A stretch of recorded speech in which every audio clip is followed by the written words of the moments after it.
Hi guys, I'm here with Tracy Wolff. You might know her, like she's the author of the book Great, Anhelo in Spanish, and she's very famous, as you know. And I got this privilege to be here with her. I'm really excited. So First of all, I have the privilege to be here with you. I'm so excited. Thank you so much for talking to me. I really appreciate it. Hi everybody. Okay, I made a lot of questions that were really famous in Spanish, and all of my followers asked me to ask you. Okay. I'm ready to start, and it's going to be a questions about your books and the series, and another one about your writing. So the first question that we have here is, how did you come with this idea, like writing about vampires, werewolves, witches, gargoyles? Okay, well, I've always loved paranormal. I mean, I've always loved paranormal creatures from the time I was very small.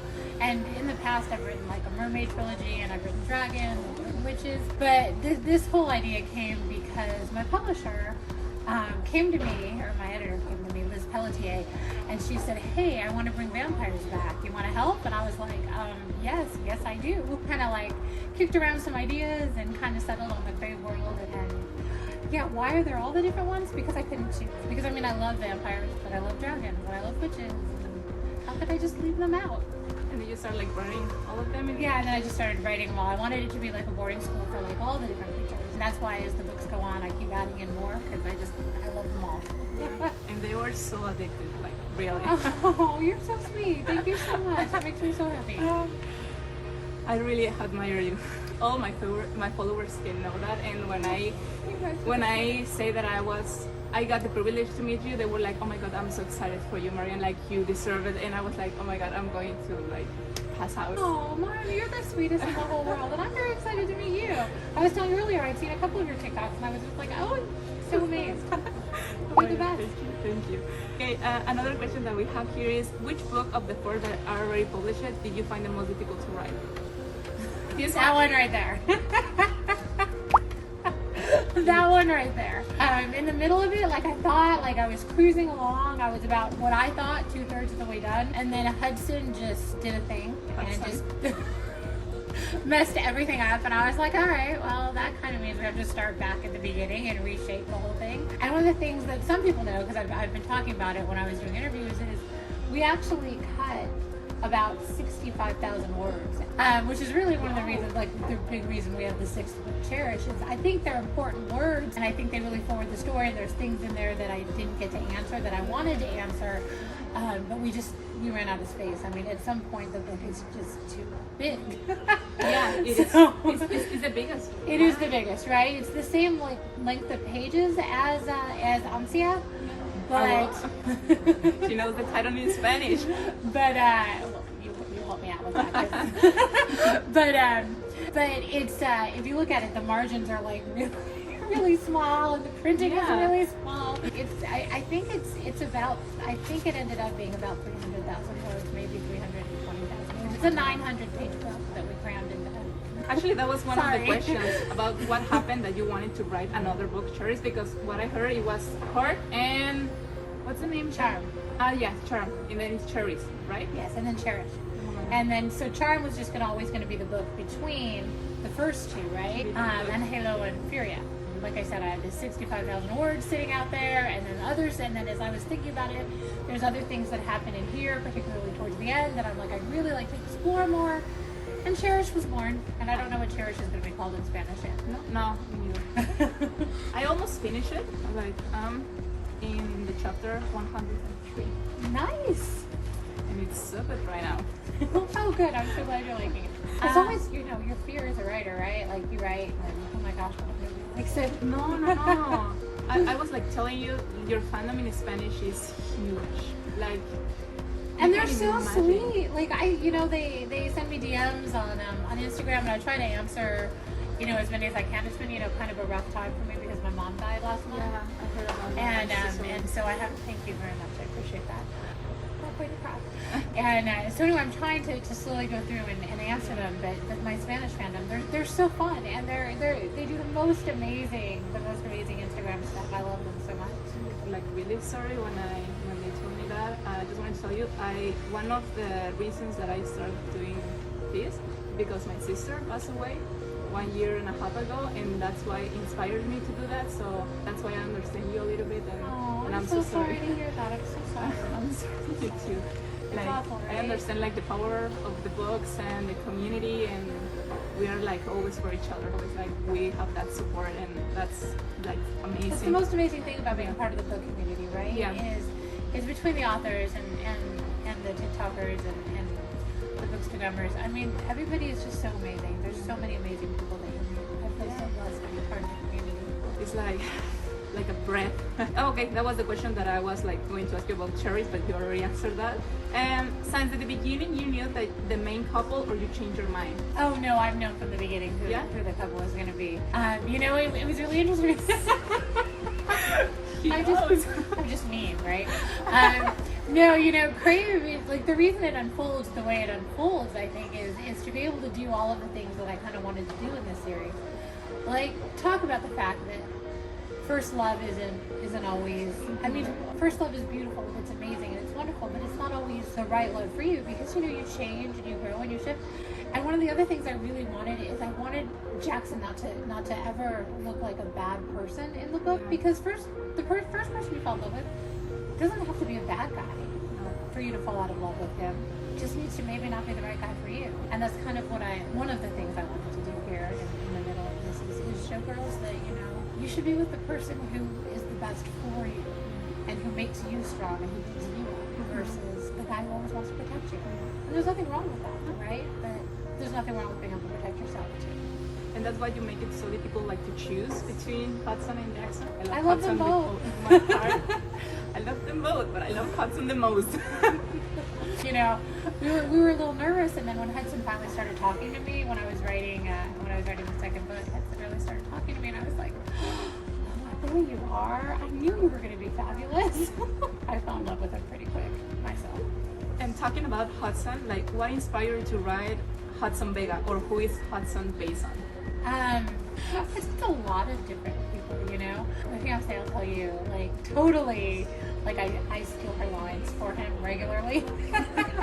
So there's a little bit of that. But I just think, I don't know, he's one of those characters who really kind of came to me. He just started talking in my head. Grace did too, actually. They both just kind of started talking in my head really early into when I started to write them, and he just kind of came with his own personality, and yeah, I just love him. I just think he's ridiculous. We know him too. He's so much fun. I'm writing Charm right now and editing through Charm. You know, this is Hudson before he's fallen in love with Trace, and Hudson before, you know, when he's got all of his walls up. He is brutally funny, I think. I'm having a lot of fun with him. His lines are a lot, but I'm having a lot of fun with him. I really need that book. Since I heard what it was about, I was like, I need it, like a necessity. Like, I really want to know what happened in those 4 months. Do you already know the end of the saga? I do, yes. Yeah, absolutely. I want to steal your brain. I want to know the end. I'm actually really excited because I think there's a lot of really exciting things coming in Charm. I think a lot of people thought Charm's just going to be like Hudson and Grace trapped in Grace's head for 4 months and that's it. And there's actually a lot more to it. It's a pretty hefty book. So it's a lot more than that. I don't know. I can't wait to see what you guys think. We get to introduce. I don't think it's a spoiler to say I can introduce this new realm that I've created called the Shadow Realm, and you're gonna get to see a whole slew of new characters and everything that kind of goes there. And Grace and Hudson are gonna have a lot to do. Okay. So, I really want to do that. I need it. You're so sweet. Maybe you will say like you love them like the same, but which one do you love the most? Jackson or Hudson? Jackson. Usually they ask, am I Team Jackson or Team Hudson? And I can say, I'm Team Grace. Yeah, I heard about that. And they were like, oh my god, Tracy Wolff, she's like a supremacy. I do. I love them both for very different reasons. But, I mean, obviously I love Hudson for Grace. My heart. For Grace, I think Hudson is the right choice. I really think so. I'm glad. I'm so glad you do. Which is your favorite book in the series so far? I love them all. They're like my children, right? I just love all my children. I have 3 boys. I'm like, oh, I love you all. And then I tell them each that they're my favorite whenever, you know. Probably. I like them for different reasons. Like, I like Crush because I thought it was funny. Ansia, Covet made me cry a lot. I ugly cried while I was writing the whole end of Covet. Just ugly cry. I have a funny story, right, about my son. My second son is like the jokester, and he came in and he saw me. I'm just sitting on my bed because I write on my bed a lot. Just tears pouring down my face, and this is right as everything is kind of going wrong and on the island, and he's like, "Mom, are you okay? What's wrong?" And I'm like, "No, it's just the book. It's just the book." And so he cheers me up and he goes to walk out the door. And the way I always get kind of back into what I'm writing is I read the first 2 paragraphs like right above it, right? So I start reading. He hadn't even made it to the door and I'm crying again. He's like, I don't even know what this is. So I do. I love the emotion that's in Covet, but I don't know. I don't know if it's because we got to meet Hudson for the first time in Crush. I just had a lot of fun writing that book. And Court, I love Court. I do. I love a lot of what happens in Court. I love seeing Grace kind of come into herself. Yeah. But yeah, I don't know. I have a soft spot, I think. I understand, but long answer, but I think I was because Crush is my favorite book is in the it? series. Yeah. Oh, yay. It was one of my favorite books. Like last year, it was like in the top 3, and I was reading the book and I started crying, but not like crying because I was in pain, because I was like so emotional. I was like, oh my god, this is like the reason why I love reading, because the end of Crush was everything that I love to read in books. All happened like the last 20%. It was like I was with him, or I was like reading the end of the series, and I was like, oh my god, this is so good. This is so good. I love the series. Like that's when I finished that book. I already knew that I was a huge fan of the series. Oh, well, thank you so much. And you have I really my heart appreciate it. Oh, in that you're so book. sweet. Thank you so much. I'm so glad. That just makes me so happy. Moving to the next question. This is for me because I really want to know, where do you find the jokes that you put in your books? Where? They're like so silly that like sometimes they're not funny, but they make you laugh because they're so ridiculous. Yeah. Right? My dad was one of those guys who did dad jokes, and my second son, who I said is the jokester, is he also helps me come up with some of the chapter titles. Some of the funniest ones were him. So I get it. Some of them were like jokes I remember from my own childhood that my dad had told me. Some, my middle son makes up, but mostly, yeah, from the men in my life. They're so funny. So my makeup. Like, but they always make me smile. Like, oh, I'm so glad. That's the point. I'm actually the one who, when my friends are sad, I'm that person who like cracks out the really terrible jokes just to like make them, oh my god, that's the worst, Tracy. But I do that every time something terrible, not really terrible, but like something bad happens. I'll have them laughing, as they cry. So. yeah. Are you planning on writing spin-offs of other? I am, yes. The spin-off. We actually have the cover for the spin-off. I'm very excited about. We can't share yet. But yeah, it's Remy. Yeah, Okay. Remy. So yeah, it's gonna be I think we're looking at a trilogy right now. Don't quote me on that yet because I'm still kind of plotting it out. And you meet his heroine in Court. Have you met her yet? Yeah. Is he? And I She's have a a mess. theory, and I have a theory. I cannot say that because of spoilers, but I have a theory. Maybe I will share it with you. Okay, I would love that if you would share it with me later. Yeah, because I was reading that, and I started talking with a friend that she read the books, and I was like, I see that coming. I see that coming. Well, I would love to know your theory. Okay, I will let you know when we finish. Know that people were going to compare your books with Twilight, and that's why you wrote an scene about it in the first book. I don't think I knew that they were going to compare my books to Twilight. I think that when you go into the vampire genre, right, you're standing on the shoulders of giants. There's so many amazing vampire writers who came before you, just because it's hard to write vampires and not acknowledge. It's hard to write vampire YA and not acknowledge, the juggernaut that was Twilight. Because they were selling like the book like it's better than Twilight in Spanish, and when I read them, I was like, oh, there's like nothing to compare. Like they're so different. They're vampires, okay, yeah. But when you wrote that scene about Jackson giving to Grace Twilight the book, I was like, she knew. And I bet she knew. I don't know if you heard that on TikTok. I mean, like I said, of course, I didn't know that the series was going to do all of the wonderful things that it has done, and I'm so grateful to all of my fans for the way that they've embraced Jackson and Hudson and Grace. I'm so grateful, and so just humbled by the support. And the last question about your books is, which character do you love and hate the most? That's hard because I always start to say I love Grace the most, and then I'm like, but I really love Benson, and then I'm like, but I really love Macy, and then I'm like, and I really kind of love Flint too, and I go around and around. This is my problem. Like I love them all. They're my babies. Which character do I hate the most? I'm really not very fond of Cyrus and Delilah. I don't like Cyrus in this channel. No, I do not like Cyrus. No, we don't like. Good. I do not like Cyrus at all. I do not like him. No, me neither.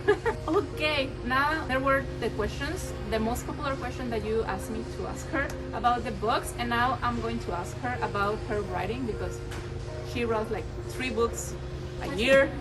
Like They're a book and a weapon, you know. Carry it in your backpack. Yes. And the first question about it is, how many hours do you write per day? That really depends. There are some days where I don't write at all, or I only write a couple hours, and then there are some days where I write, like, honestly, like 20, 22 hours a day. 20? Yeah, 20 hours? 20 hours a day, yeah. There are days where I write 20 hours a day. The last third of this book, I was writing... Oh, it's fine. I already touched it.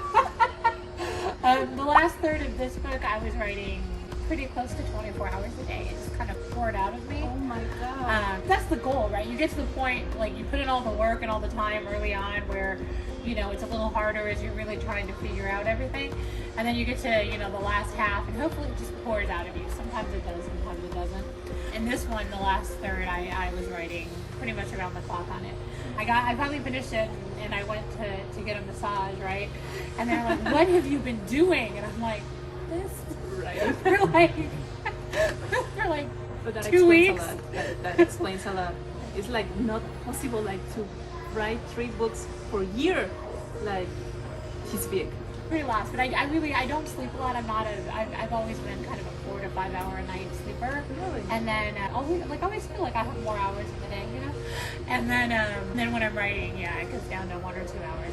I admit I was very tired when I finished court. Oh, I can imagine. I needed to like sleep for like 2 weeks.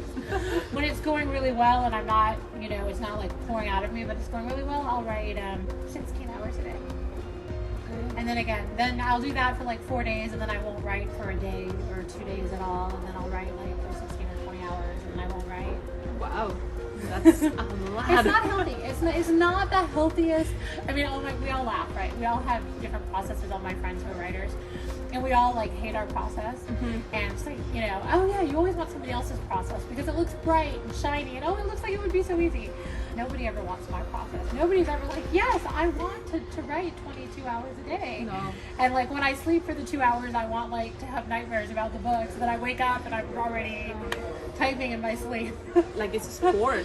It's difficult to read like 24 hours. There's a challenge that to read 24 hours a day. Like That's really hard too, right? It's really, really hard. I have done it, and it's you finish and you're exhausted. And Yeah, I can imagine like writing, because you are like, and what next? Oh, okay, yeah. No, I can imagine like, oh my god, like my respects for you. Well, I say by the end of the book, right, like when you go to sleep, like my brain is so immersed in the world that it's like they give it, so literally all I do while I'm sleeping, you know, usually it's subconscious, but like it gets to the point, right, where it's just right there in my conscious brain, and then they just kind of come out of me. I have dreamed about these books. Oh my gosh, wow, that makes me feel very, very honored. Because I was so into the books, and I was like, with the characters, with the story, what happened next, and I was like, and I just fell asleep, and I was like, did I just dream about the concert? Yes, I think I did. Oh my god. Sorry, Luis.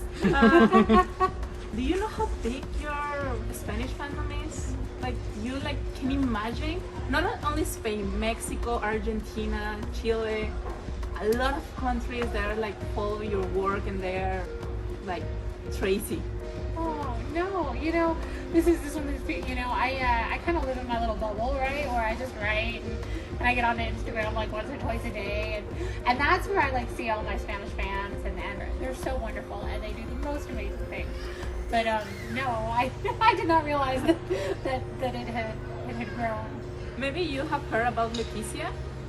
She has made already some collaborations with Entangled. Oh, right. And Okay, yes. she's from Spain, and when she heard about it, she was like, "You're living my dream." And I'm like, "Yes, I am." You guys are amazing. That's awesome. It's my dream, so hey, we can both live our dream. You're so sweet. And what do you find inspiration when you're about to write? In your dreams, maybe? Oh, so like what really inspires me when I sit down to write? I've told people this, but I've never demonstrated before. Maybe because you're so nice, I'll demonstrate for you. It's ridiculous. Some people like candles, some people have to have tea, some people... Yes. I can write anywhere. I'm a mom of 3 boys, so early in my career, wars were raging around me, and you just have to ignore it, right? So I don't need earplugs. I don't need anything. But I have to sit down wherever I am, and I have to do my little... Okay, we're ready to write dance. Oh my god. Do a little shimmy. I really want to see that. And then I get up in your house. And I dance around the room a little bit, and I get the blood pumping, and then I sit down and I write. Okay, let's start then. And then when I'm really serious, okay, this is only people really close to me know this. And now everybody. But when I'm really serious, I put my hair up like Pebbles Flintstone. And that's how my kids know. Like if they walk in the room and my hair's up in a little clip on the top of my head like Pebbles Flintstone, and no, I will not demonstrate that. They just back out of the room. Like, okay, mom is unavailable for a while. And then I do my little... I'm putting like that. Exactly. And with the music like, shut up and dance with me. Exactly. Oh my god, I love that scene. That scene was so spectacular. Oh, yay! And that was one that just kind of came to me. I was trying to figure out how to sort out what it looked like for all these different connections that she had, and that whole scene just kind of came, and I was just sitting on the bed, and it just came on, and I just knew the song. Sometimes you have to look for the song to get the right song, and that song I was like, of course that's what it is. Of course that's what he would do. Of course. Oh my god, that was so good. And what do you think what's the most difficult part to write a fantasy book? All empty silence. What is the most difficult thing about writing a fantasy book? Well, I kind of want everything to be magic. I just want to do what I want to do. And my editor's job very often is, how does that happen, Tracy? Magic. It's magic is not the answer that I'm looking for. How does that actually happen?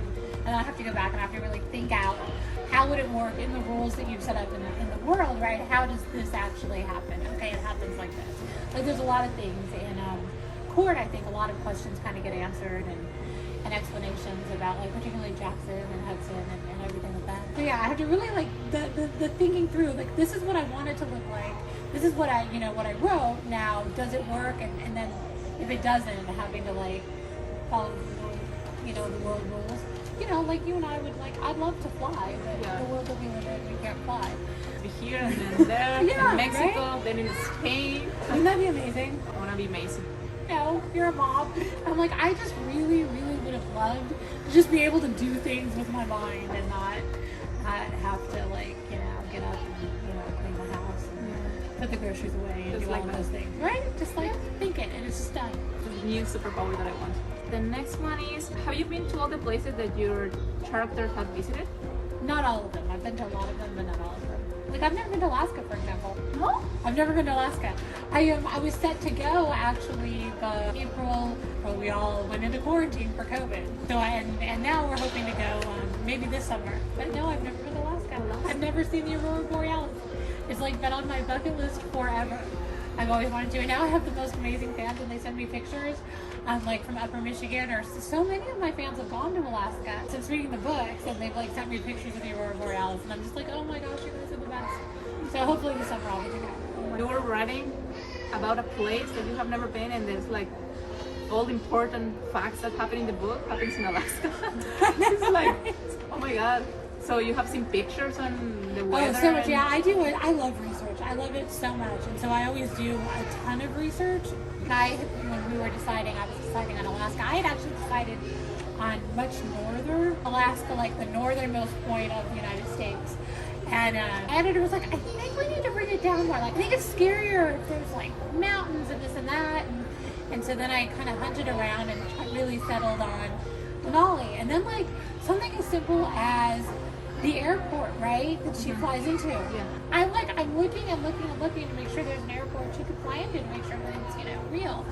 And I find out there's this airport there, and then I'm looking for pictures of the airport and I can't find it, and I can't find it anywhere, and I can't figure out why I can't find it.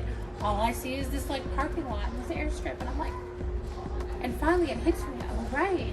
I've read about this. Sometimes in Alaska, that's all there is. And so then I'm like Google Earthing, right? And that's all there is, a parking lot and this airstrip. And I'm like, well, all right then. That's where Grace went. But one of the reasons I chose Alaska is I'm a San Diego girl, like Grace, and I really wanted everything to feel foreign to her, And I was thinking about like where, in the country would I go where things felt completely foreign to me in a way that everything was just different. And hot, cold. Yeah, like the hot, the cold, like the scene. Like I had to do the same thing, like Google what she needed to wear to go outside in November, right? Yeah. And that's different than what she needed in January and all that stuff. But there are all the different regions are different, right, in the country, but there are so many similarities. Like, I mean, if you go to the south, there's still the heat. A lot of other things are different, but there's still the heat. You go to the north, there's a lot of additives that are the same, but there's the cold. You go to Alaska, and it's like a whole different world. And then, to top that off, you're in a castle with vampires and witches in Alaska. And Hudson. And Jasmine and Macy. I really want to go to Alaska as well. It's like so strange, like so, I don't know, like so different. Yeah. It is. Yeah. And the last question is that which advice would you give to another writer? Like a female writer maybe? What advice would I give to a female writer? Mm-hmm. I think it's, there's a lot of different things, and there are things that I think that everybody says. But I think the thing that stood me in really good stead, like I've wanted to write my whole life. Like I knew when I was very little that I wanted to tell stories, and I was writing stories. I didn't get published until 2007. And I think, and I was lucky because the first book I wrote, I actually got published. But, life got in the way. I went to school, I got married, and I got pregnant very, very early into grad school, very early into my marriage, and then, it was work and kids and all of that. And so I think you just have to really believe in yourself, and you have to just keep your eye on the prize. Writing is one of those careers that, it goes up and down, And there are good years and there are bad years, and there are times where editors will like, yes, of course we want to buy your series. There'll be times where you get rejected, and you just kind of have to really believe. You really have to just keep the faith in yourself. And there's going to be a lot of times when people tell you, I mean, it's just the nature of anything in the arts, whether it's music, art, writing, where people don't understand what your message is, and they don't understand what you want to do, and you just kind of have to keep the faith, and you just have to believe that you'll find your audience. I'll take it. Are you a I'll writer? No. Oh, okay. But it's always been my dream, but I don't know, like I don't believe in me. It's the thing. Gotta keep the faith. Yeah, I'm like always like finding excuses, and I'm going to take another course, and like always like that. But because I love to read, and I would love to read one day one of my stories that I would like to read for another person. I don't know if that makes sense. Like you write what you want to read. Yeah, of course. And that's what's most important to me, Yeah, that's good. And actually, I forgot to ask you, but can you tell us something about the TV show or the movie? Oh, the movie? Yeah. Well, it was optioned for a film by Universal, and fun things are happening. That's all I can tell you. And somebody gave me advice a long time ago in this business, and it's like you never count on the movie until you're on the red carpet. and you're in the what? Until you're on the red carpet, walking into the premiere. Yeah. But right now it looks like really fun and amazing things are happening behind the scenes, so I'm very excited. And me too. I don't know what she's talking about, but me too. Just for two, whatever she says, or whatever she's thinking. So there was one more thing that they were like really threats against you if you do something to Hudson. Okay, that's good. And I have several of those letters actually. So. And it's like we really hope that nothing bad happens to Hudson because he's suffering. He's suffering. He is suffering. So there were all of the questions, but I have just two things for you. Okay. Okay. The first one I think is not going to be fair, but me. And you have to kiss, marry, or kill between Jackson, Hudson, and Grace. What it would be? That's horrible. Yeah. That's me. Okay. Well, that's hard. I would marry Hudson. Like, let's just say that right there. I would marry Hudson. But like, would I kill Grace or kill Jackson? Okay, I'm just gonna say it.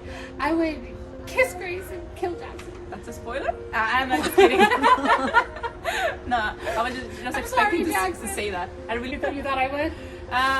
No, I didn't think about your answer, but I just wanted to say that's a spoiler.